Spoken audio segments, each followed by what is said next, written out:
Bhogapuram international ఎయిర్పోర్ట్ను ప్రధాని మోడీ రేపు ప్రారంభించనున్నారు. ప్రధాని మోడీ భోగాపురం పర్యటనపై పీఎంఓ అధికారిక ప్రకటన విడుదల చేసింది.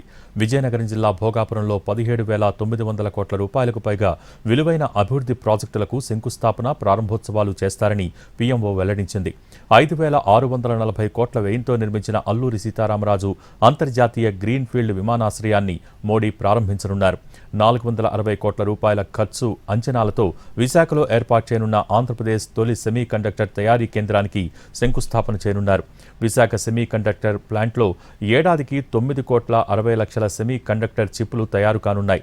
5,550 కోట్లతో ఏర్పాటు చేస్తున్న కర్నూలు 4 పునరుత్పాదక ఇంధన జోన్ విద్యుత్ ప్రసార వ్యవస్థ ప్రాజెక్టుకు శంకుస్థాపన చేస్తారు. Kurnool, Anantapuram solar, wind energy జోన్లకు సంబంధించిన ప్రాజెక్టులను ప్రారంభిస్తారు. ఇందులో ఒక ట్రాన్స్మిషన్ ప్రాజెక్టుకు 3,550 కోట్లు, మరో ప్రాజెక్టుకు 820 కోట్లు ఖర్చు చేశారు.